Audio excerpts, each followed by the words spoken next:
She was a drifter with scar on her face, until a cowboy loved her, unaware she owned half the state. "Please, you have to let me hide. If they catch me, I'm dead." "Ma'am, I don't know what kind of trouble you're in, but bleeding in the middle of a cattle trail ain't a good way to hide." Jace Carter pulled his horse to a halt, the beast snorting at the sudden tension in the air. The sun was beginning to dip low over the Texas hills, casting long shadows through the dust. In the middle of the dirt path, tangled in brush and bleeding from a wound on her side, was a woman. Her hair was matted with sweat and dirt, her clothes torn and stained, and her face, marked by a long, cruel scar that slashed from cheekbone to jawline, was twisted in fear. He dismounted slowly, keeping his hands where she could see them. "Name's Jace. I ain't gonna hurt you," he said. The woman backed away, one trembling hand gripping her side, the other raised as if to warn him off. "They're coming, please." From the distance came the faint rumble of an engine. A truck. Maybe two? Jace's eyes narrowed. He glanced toward the road behind him, then back at the woman. "What's your name?" he asked, already pulling his canteen from the saddlebag. "May," she whispered. "Well, May, we don't have time for explanations. Can you ride?" She hesitated, then nodded faintly. He helped her up onto his horse, lifting her as gently as he could despite her flinch at his touch. Once she was settled, he climbed up behind her and steered them off the trail, away from the sound of the approaching vehicles. He led them through the scrub brush, weaving between mesquite trees and dry gullies until his ranch came into view, a patch of land half swallowed by wilderness, with a weather-beaten barn, an old windmill, and a main house that had seen better decades. He brought the horse to the side of the barn and slid off, then helped her down. "You'll be safest here," he said, leading her into the back of the barn where a disused tack room sat in shadows. It still smelled of old hay and leather. "You'll need to stay quiet. I got a few hunting rifles, but I'd rather not get into it if we can avoid it." May sank onto a bale of hay, wincing. "You're hurt," he said. "I'll live." He hesitated, then nodded and shut the door gently behind him. Minutes later, headlights swept across the front of his property. Two matte black pickup trucks rolled up the drive and came to a grinding halt. Men stepped out, 4 in total, wearing dusty boots, military haircuts, and expressions too cold to belong to neighbors. Jace walked out onto the porch, casually sipping from a chipped mug. "Evening," he said. One of the men, taller than the rest and clearly the one in charge, stepped forward. "We're looking for someone. Seen a woman come through here? About yay high, dark hair, scar on her face." Jace furrowed his brow and shook his head slowly. "Scarred woman in this part of Texas? Can't say I have. I've only seen my cows today, and they ain't talking." The man didn't laugh. "She's dangerous, may be armed. Might have taken something that don't belong to her." Jace squinted at the speaker. "Ain't no one come by here. Just me, this land, and my stubborn old gelding." One of the men walked around the porch, peering toward the barn. "Mind if we take a look?" the leader asked. "I do mind," Jace said, stepping down onto the dirt. "Private property." The two men locked eyes, tension simmering. The hum of cicadas filled the silence. Finally, the man stepped back. "You see anyone, you let us know." "I'll holler real loud," Jace replied dryly. The men climbed back into their trucks. Engines revved, tires spun, and they disappeared down the dirt road in a cloud of dust. Only when the sound faded completely did Jace turn and walk back toward the barn. Inside the tack room, May sat motionless in the corner, her eyes wide, her breathing shallow. He knelt beside her and placed the mug of water in her hands. "They're gone. For now." She looked up at him, voice cracking. "Why'd you help me?" Jace shrugged. "You looked like you'd been through hell. I ain't the type to let someone get dragged back into it." May clutched the mug tightly. "If they find me here, they'll kill you too." Jace met her gaze, steady and unafraid. "Then let's make sure they don't." The days that followed moved slow, like syrup down a tree in spring. May didn't say much, but her presence grew into the rhythm of Jace's ranch like she'd always belonged there. She rose with the sun and worked without complaint, mending fence wire, hauling feed, even cooking meals that surprised Jace with their balance of simplicity and skill. She knew how to shoe a horse, how to properly wrap a rope, how to clean a rifle without fumbling, not the kind of knowledge that came from drifting from town to town. And yet every time Jace looked at her, he saw a woman carrying something too heavy for one pair of shoulders. She never took off the faded red scarf she wore around her neck, always tugged slightly to one side so it half covered the long scar on her left cheek.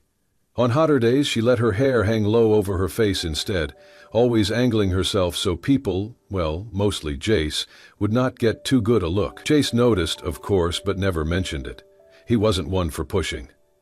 What he did instead was pay attention. He watched how she avoided mirrors, how her eyes shifted when he got too close.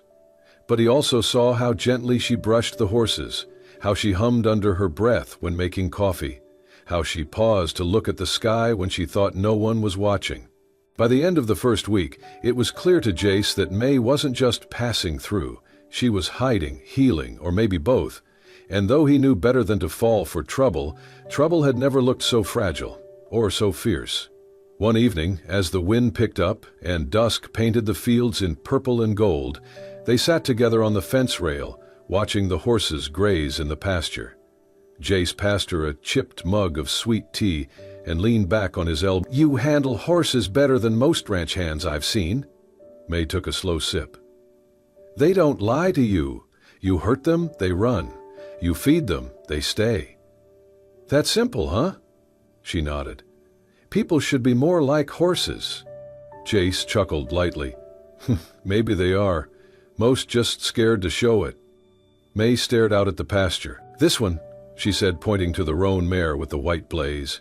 "She startles every time she hears boots behind her. You see that?" Jace glanced at the mare and nodded. "Yeah." "She was beaten," May said softly. "I can tell. Horses remember pain, even when the wounds heal." Jace looked at her. She wasn't talking about horses anymore. May continued, her voice nearly swallowed by the breeze. "She's always listening for what might come next, never trusts the silence." He didn't say anything. Just let the silence sit between them without pressure. Then she turned to him, eyes shadowed. "I'm the same. I flinch at footsteps. I wake up ready to run. I can't stand the sound of shouting." Jace leaned forward, resting his arms on his knees. "You're safe here, May." She shook her head slowly. "You don't know that." "I do," he said gently, "because I've seen fear. Lived with it long enough to know when someone's running from more than just danger." She swallowed hard. Her hand went to the scarf, tugging it a little tighter. Jace noticed, and for the first time, he spoke the truth she probably feared hearing. "You can cover that scar all you want," he said, voice calm but certain, "but you don't need to hide who you are around here." May blinked fast, then looked away. "You say that now. I'll say it again tomorrow, and the next day too," he said. "Not because I pity you, but because you're more than what hurt you." The mug trembled slightly in her grip. She set it down and stood, brushing hay from her jeans. She didn't thank him, didn't nod, didn't cry. But as she walked back toward the barn, the scarf slipped just enough for the last of the light to catch the edge of the scar, and for the first time, she didn't pull it back up. It was nearing sundown when Jace reached for the canvas duffel May kept tucked behind the feed barrels in the barn. He was searching for extra rope, but instead his hand brushed something small and cold. He pulled it out. A silver locket, worn and old, with delicate engravings that caught the dim barn light. He turned it over. On the back, in elegant cursive, were two initials, M.M. He didn't open it, didn't need to. Something in his gut said this locket wasn't just jewelry. It was a name, a past, a secret. Later that evening, he set the locket gently on the kitchen table between them. May stared at it like it was a loaded gun. "Found this while looking for rope," Jace said quietly. "Didn't open it." She didn't move. Didn't speak. "I figure if you've got a different name than what you told me, I won't hold it against you. But I won't ignore it, either." May exhaled slowly, then pulled the locket toward her. Her fingers trembled as they touched the metal. My name isn't May, she whispered. It's Meredith. Meredith McCallan. Jace didn't flinch, just waited. She took a deep breath, then began. My family owns more land in Texas than some countries. Ranches, oil rights, old money stretching back generations. My father ran McCallan Holdings like a kingdom. After he passed, my brother took control of the board and started selling off land illegally, hiding money, cutting dirty deals. I found out, her voice caught, but she pushed forward. I threatened to go public. He offered me a deal, go silent, take a cut, and disappear. I refused. That night I was drugged. When I woke up, my car was in a ravine, on fire. If I hadn't crawled out in time, they would have declared me dead. Jace leaned forward. And the scar? She touched her cheek unconsciously. From the crash, and maybe from the betrayal more than the glass. She opened the locket then, and inside was a photo, an old one, of her younger self, smiling with her father beside a horse, both dressed in full Western regalia. I ran, she said, took files, flash drives, documents, everything that proves what they've done. I've been hunted ever since. Jace sat back, processing.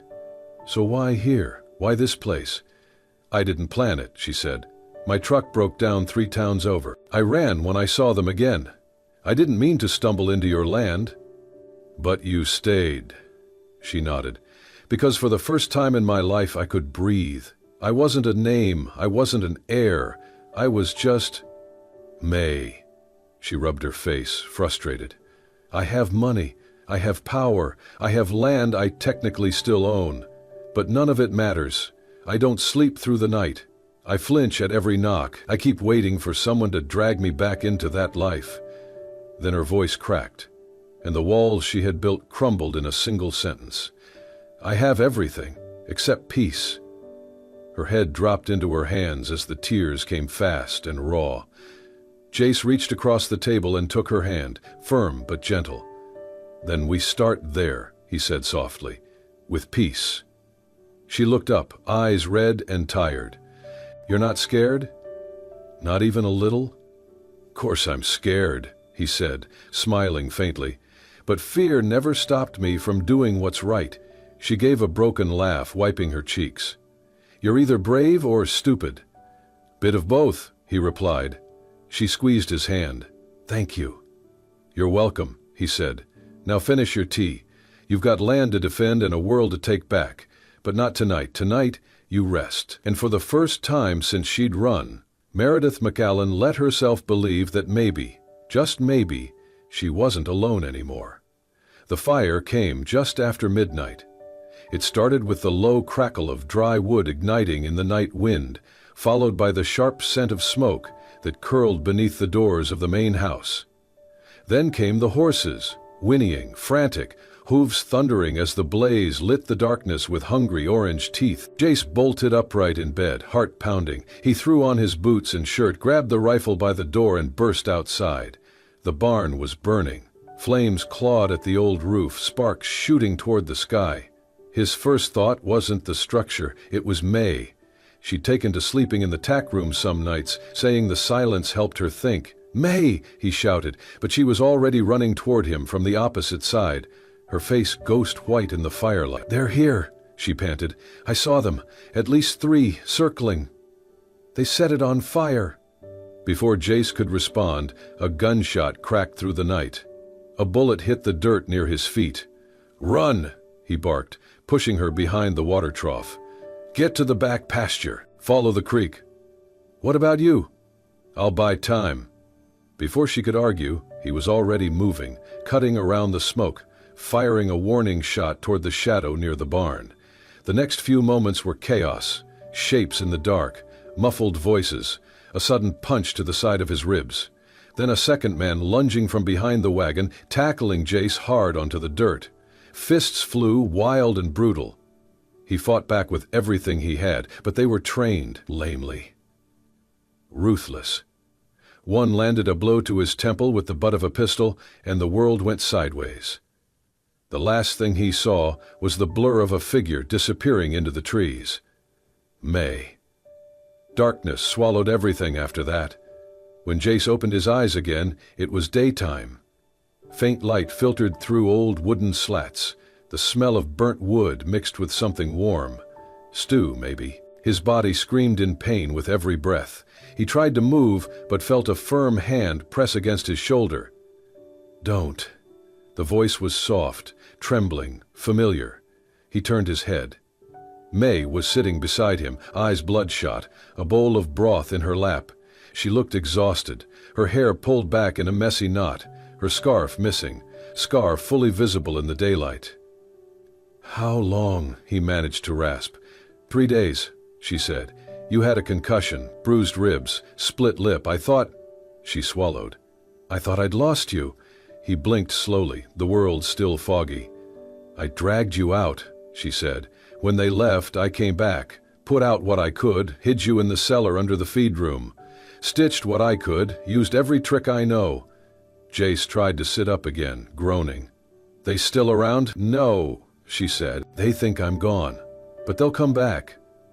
He looked at her. Really looked. She was all sharp lines and exhaustion, the scar across her face a jagged memory carved in skin. But her eyes, God, her eyes, were fire and storm and everything he'd never let himself hope for. "I'm sorry," he said, his voice barely a whisper, "for bringing this down on you." She shook her head, eyes glistening. "You didn't bring this, I did. But you stayed." Jace closed his eyes again, too tired to speak. And that's when she said it, in the quiet of the barn, with the last embers of the fire still smoldering outside. She leaned close to him, her fingers brushing his bruised hand. "You never looked at me like the others do," she whispered. "You never stared at the scar, never winced, never saw me as broken." A tear slipped down her cheek. "You looked at me like I was real, like I mattered, like I was someone worth saving." She pressed her forehead gently to his, breathing in the moment. "Don't die on me, Jace. Please. You're the only one who ever saw me like a person, not a possession, like I was more than what they left behind." He didn't answer. His body was too broken for words, but his fingers curled slowly, weakly, around hers. That was enough. The morning Jace was finally strong enough to sit upright without groaning like a dying steer.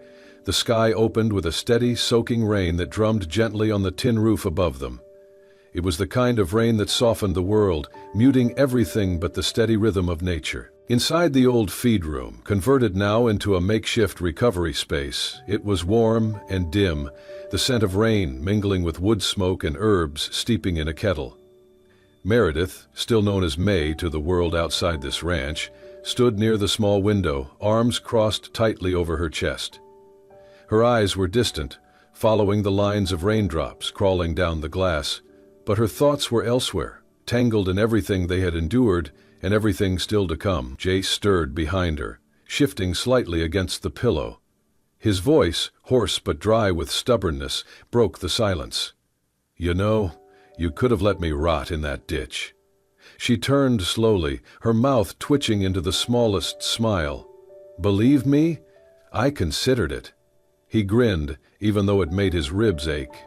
"Yeah, can't say I blame you." Walking over, she handed him a chipped mug of tea, warm and sweetened with just a bit of honey. "Drink this. It'll help." He took it with a quiet thanks and sipped slowly. 3 days, you said?" She nodded. "You were out cold most of it. Fever, concussion, broken rib. You looked like hell. I feel worse." "But you're alive." Jace looked up at her, eyes steady. "Because of you." She shrugged, but didn't deny it. Her hair was pulled back in a loose braid, damp from stepping outside earlier, and she had stopped wearing the scarf. The scar across her cheek was now as much a part of her as her voice, her walk, her gaze. She didn't hide it anymore. Not from him. "I'm staying," he said, voice low but certain. She blinked. "You're in no shape to be talking big." "I mean it," he rasped. "This land's mine, always has been, and now you're part of it. I'm not going anywhere, and I'm sure as hell not letting you go." She looked down, lips tightening, eyes misting. "You could be killed just for being near me." "I almost was," he said with a smirk. "Still here." She lowered herself into the chair beside his cot, her fingers fidgeting with the hem of her sleeve. "You really are stubborn." "Only about the important things." They sat like that for a moment, rain tapping softly on the roof, fire crackling nearby. Then she said it, the truth she had wrestled with in silence for too long. "I can't keep running, Jace. I thought I could, but after seeing you, after nearly losing you—" She trailed off, then found the strength again. "I choose to stay." Jace reached over and took her hand, rough fingers curling around hers. "No promises," he said. "No pretending this ends easy. But if we're going to take on the bastards who tried to bury you, we do it together." She nodded. Together. That night, for the first time in a long time, they slept side by side. Not out of desperation or lust, but out of something quieter and deeper. Trust. Meredith lay curled beside him, head on his shoulder, one hand resting lightly over his heart. In the mornings, they pored over documents, maps, and blueprints of corporate holdings. Meredith laid out everything she had smuggled from the McAllen vaults, proof of illegal land transfers, offshore accounts, bribed officials, and coded messages between board members, names, dates, signatures. "It's enough," she said. "If we send this to the right people, they'll fall." Jace studied the pages, not understanding all of it, but seeing the fire in her eyes. "Then let's make sure it gets where it needs to go." They worked during the day, Jace at the barn, Meredith coordinating safe drop points through the encrypted contacts she still had from before. At night, they cooked together, shared stories in low voices, and rebuilt the trust that had been stolen from both of them by people they once loved. They didn't talk about love, not yet. But it was there, in the way Jace watched her when she laughed for the first time in weeks, in the way Meredith reached for his hand without thinking, in the way neither of them looked at the scar on her face like it defined anything at all. One evening, as they stood under the porch, watching the sun set over the drenched earth, Meredith said, "You know what we are?" Jace glanced sideways. "What?" "Two survivors," she said. "But I'm done surviving. I want to live." He smiled faintly, the kind that reached the corners of his eyes. "Then let's live, darlin'. Let's live so loud the bastards hunting you wish they stayed in hell." And from that moment forward, they didn't look back. The morning they sent the files, the sky was clear, eerily clear. No clouds, no wind, just stillness, like the land itself was holding its breath. May sat at the kitchen table, her laptop open before her. Around her were flash drives, sealed envelopes, printed pages with signatures and dates. Everything she had risked her life to gather. She clicked send on the last email, addressed to the state attorney general's office and an independent investigative news outlet she knew could not be bought. Beside her, Jace stood quiet, his hand on her shoulder. "It's done?" she nodded. "It's out of our hands now." But they both knew it wouldn't be that easy. 2 days later, they came. It was just past midnight when the first motion sensor tripped. Jace was already half-dressed when he heard the sound. Boots, too many of them, moving through dirt like they owned it. He grabbed the shotgun and headed out the back, signaling with a flashlight to the hills. Meredith had been working with more than just papers. Quietly, through local contacts, she had warned the few people she trusted in the community. Ranchers, outlaws turned fathers, women who ran safe houses and trailer parks. People who didn't need proof to believe her because they had all been touched by the long reach of the McAllen corruption. Tonight they showed up, not to fight for her, to fight with her. The attackers came in military formation. 5 SUVs, blacked out, headlights off, tactical gear, flash suppressors. They weren't just men, they were trained. But they didn't expect a dozen country folk who knew every inch of the land. The first clash happened near the eastern fence. Jace flanked them, fired into the air, drawing attention. Someone else dropped a tire spike under their lead vehicle. One man fell into a covered trench they'd dug the night before. It wasn't a war, but it was enough to hold them. Meredith was in the barn, safe behind the steel-reinforced tack room. She didn't want to hide, but Jace made her swear it. "You're not dying for this. Not here. Not now."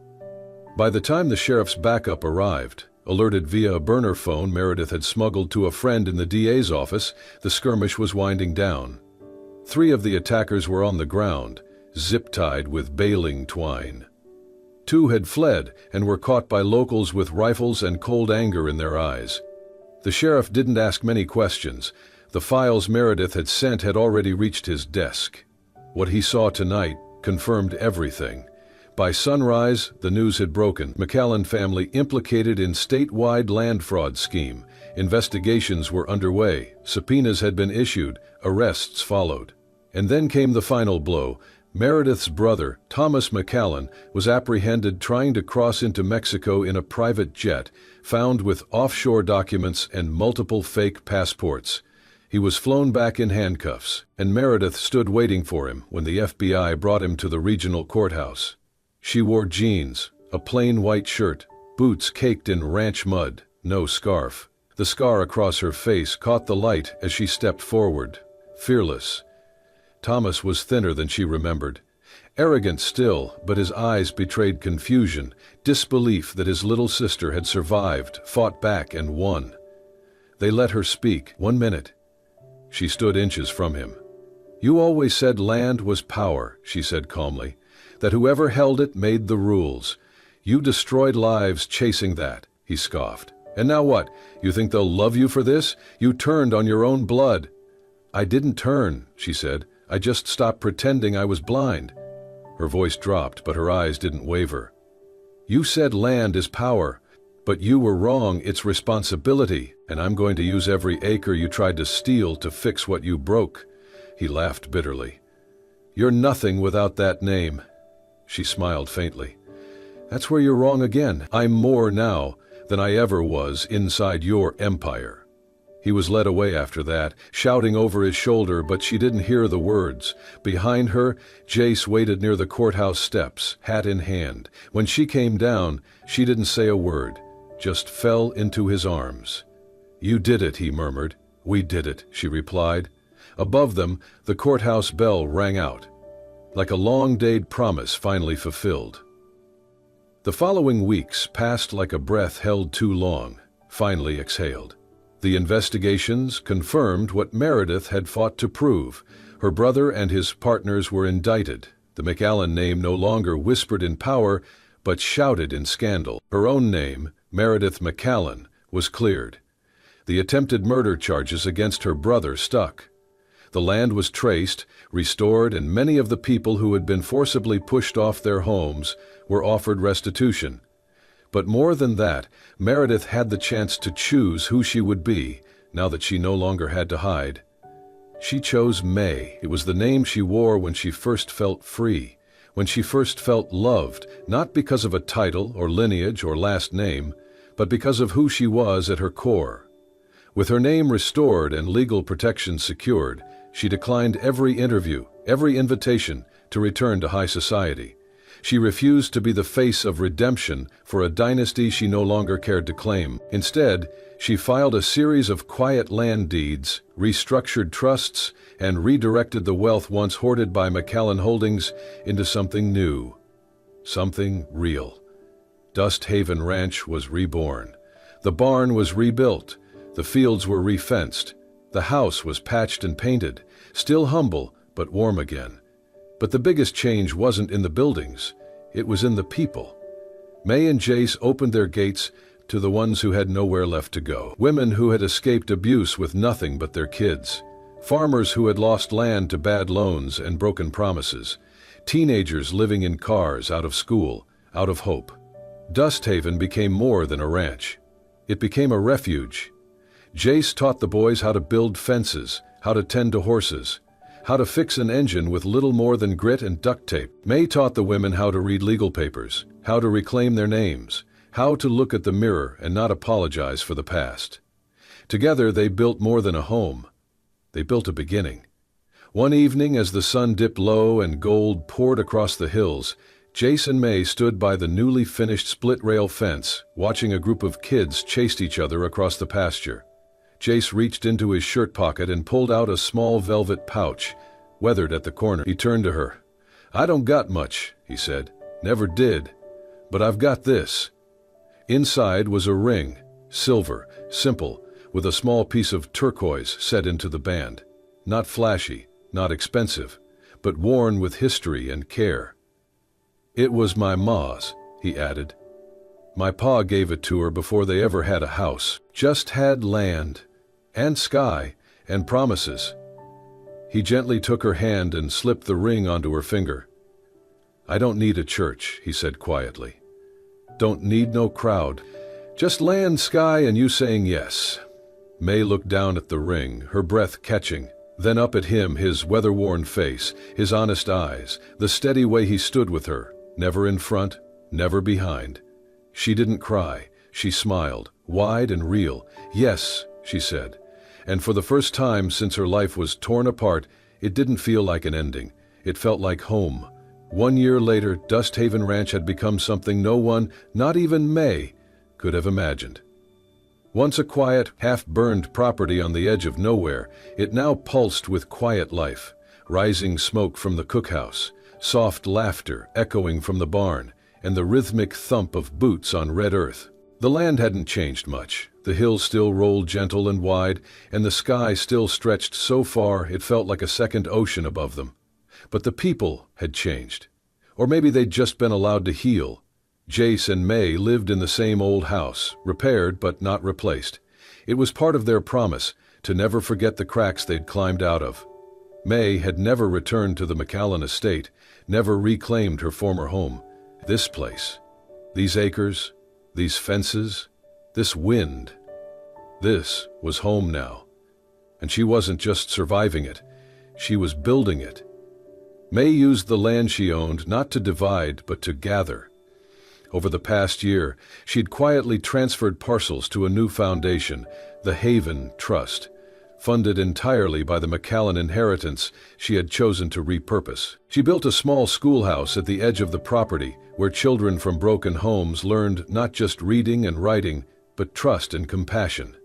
Next to it, she erected a legal aid center in a whitewashed trailer where women from miles around came to untangle the messes of paperwork and pasts. On the north side of the ranch, a sanctuary for injured horses and abandoned animals took shape. A symbol of what Dust Haven was really for. People who had been discarded, bruised, hunted, they came here, and they stayed. Jace kept things running, fixing tractors and broken fences, teaching the boys how to repair engines and break wild horses without breaking their spirits. He never liked attention, never took credit, but everyone knew that without him, the heart of the place would beat a little quieter. He and May shared a love that needed no ceremonies, no rings beyond the one she wore on her left hand. Their connection was built in silence and soil, in firewood stacked high, in bruises wrapped carefully, in laughter shared over burnt coffee, and the scar on her face, it remained. Faint, silvered, a memory etched in skin, but it no longer defined her. The children didn't ask about it. The women saw it and nodded like they understood, and Jace, from the very first day, had looked through it like it was never there. "Scars fade," he'd said once, brushing his thumb across her cheek. "Love doesn't." One evening, as the sun melted into the horizon and the air turned golden and soft, May stood near the stables holding the reins of 3 small horses. Around her were 6 children, barefoot, giggling, eyes wide with a joy they'd forgotten was possible. "Easy now," she said gently, helping one little girl into the saddle. "Let the horse feel your weight. She'll carry you if you let her." The girl clutched the horn tightly. "What if I fall?" May smiled. "Then we get back up. That's what we do around here." One by one, the children rode across the open pasture, their laughter mixing with the whinnies of horses and the rustle of prairie grass. Jace leaned against the fence, arms crossed, watching her like he always did, not with possession but pride. As the sky turned to fire, May rode behind the children, her own horse moving slow and steady, her silhouette long against the light. Her face, turned slightly toward the wind, caught the last rays of sunlight. The scar was still visible, but it was no longer what people saw first. Now they saw her smile, the one that only comes when the soul knows peace. As she passed under the ranch's front arch, The wooden sign overhead creaked gently in the breeze. The words carved into the wood, weathered and bold, read, "Dust Haven, where scars fade and souls begin again."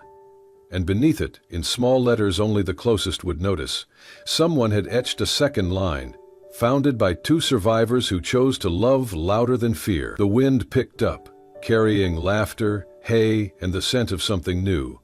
Not just survival, not even justice, but joy.